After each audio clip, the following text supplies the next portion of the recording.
I think this is as good of a pocket survival kit as one can get.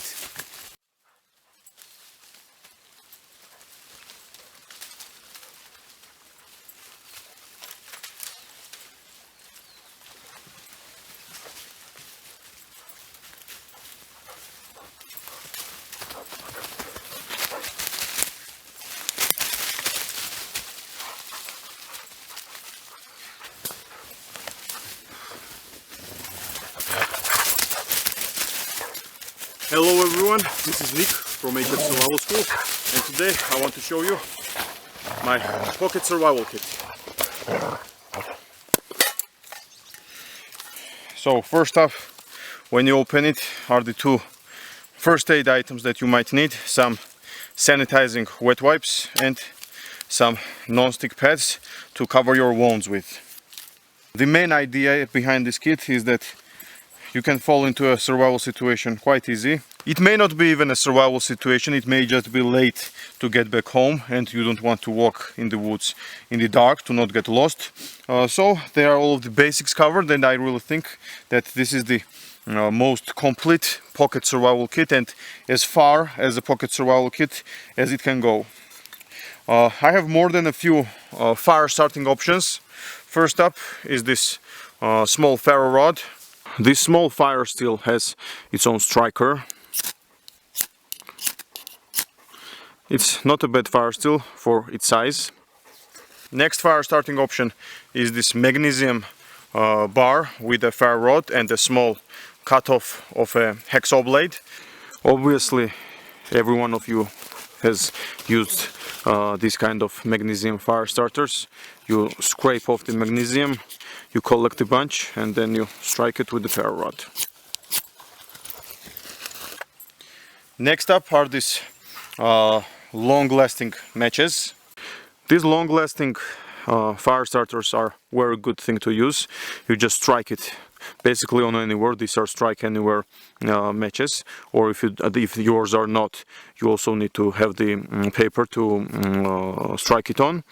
Mine last about, I don't remember the brand, it was a gift I think from my cousin, and they burn for about 1.5 or 2 minutes, and that is enough even to start a fire in very wet and in very cold snowy environments. I have actually used this to start fires when you have that day when you are very lazy, when it is very cold outside, very snowy, and you just don't want to hassle around with some feather sticks and stuff. You just put on a 1 or 2 of these things and you are good to go. Also, I use this to start my wood stoves almost all the time. I have another broken piece of hacksaw blade. This is more high quality B metal blade, which is very robust and cuts a lot of stuff. Next thing is a small pencil sharpener. Now you might think this guy is crazy, why do you need a pencil sharpener?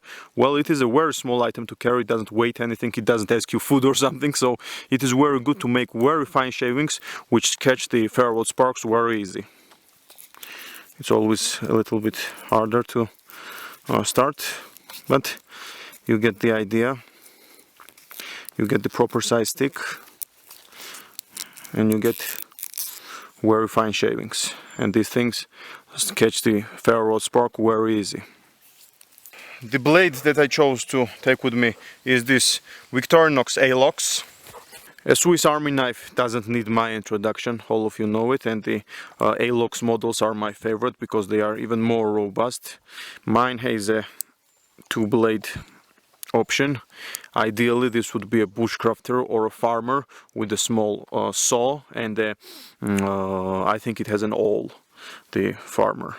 And this is a very high quality steel and it is very sharp.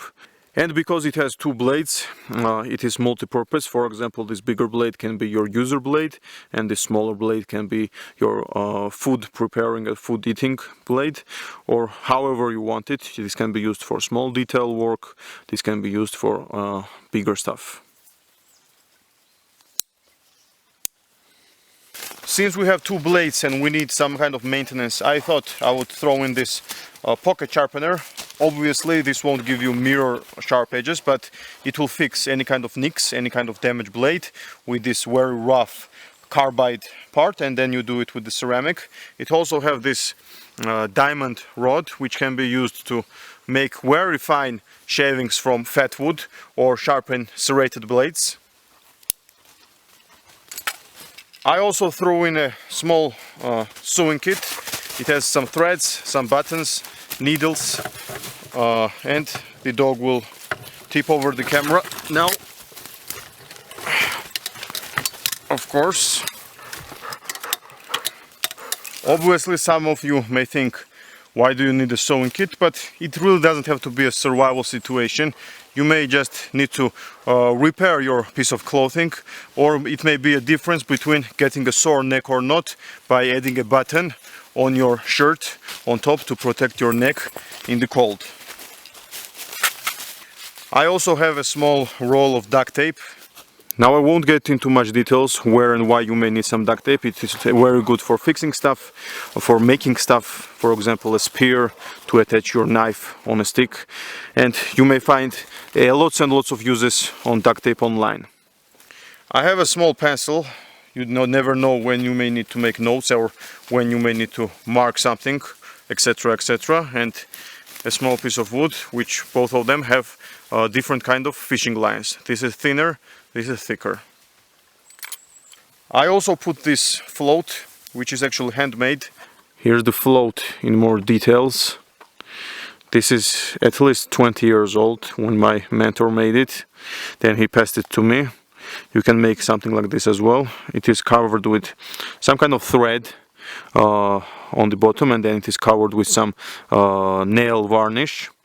And you put the line in these tube cutouts and it will stay on the level that you want. Obviously you will need some fishing hooks. I have different sizes and different shapes of hooks. I also have some small carabiners.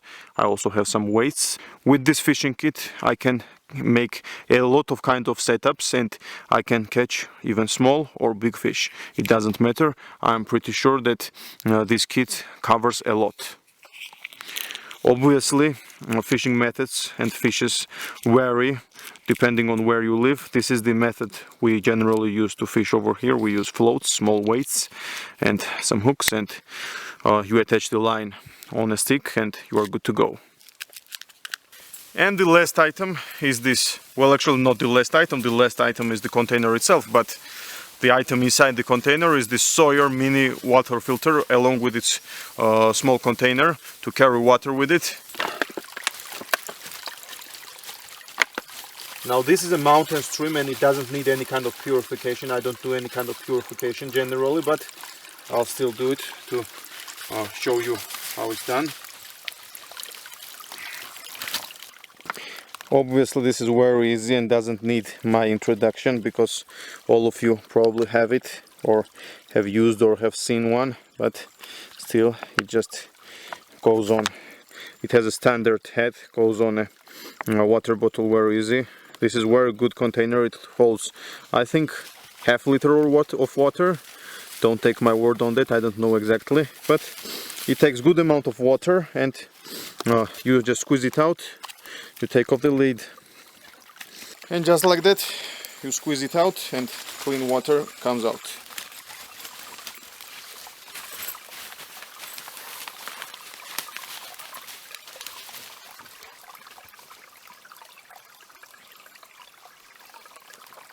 Ain't nothing like a clean mountain water. Now we come to the main part of the kit and what makes it unique. This stainless steel container. Now, I am not sure where can you get something like this, but from what I know, this is an old Soviet Union butter container.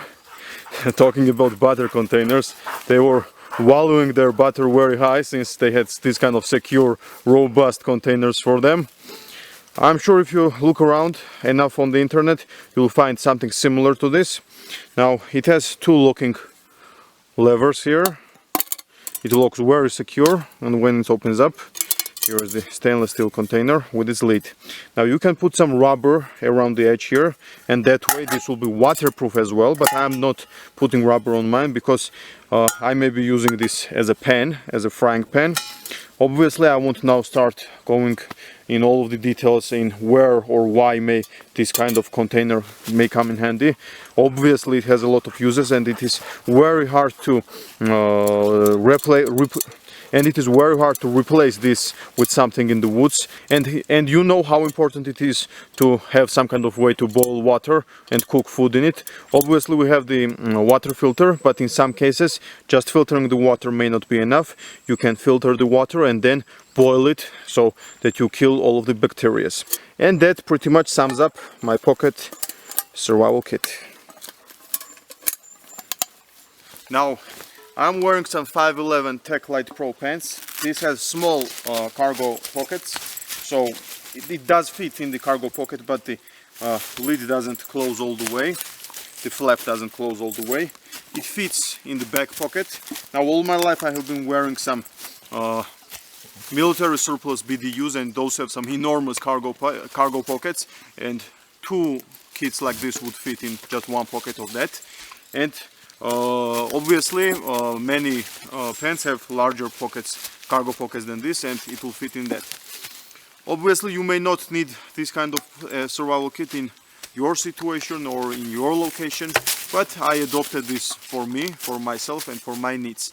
Obviously you may need something better, something different.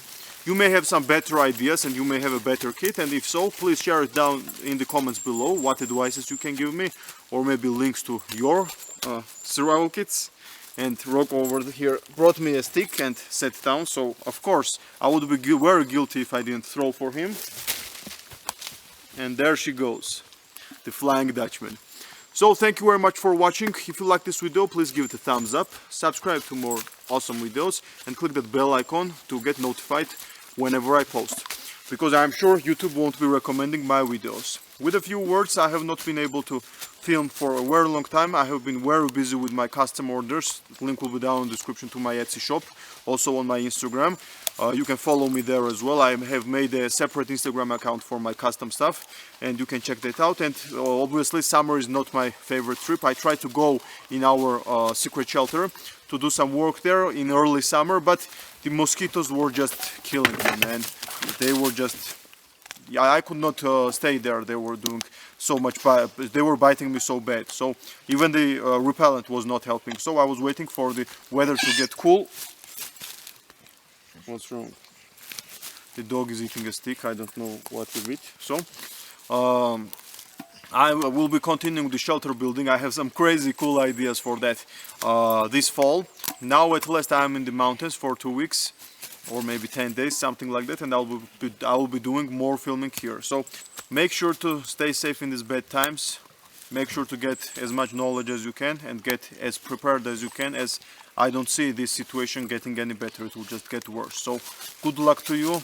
My prayers to you and your families. Also, please keep me in your prayers, and God bless you. Thank you very much for watching, and see you in the next one.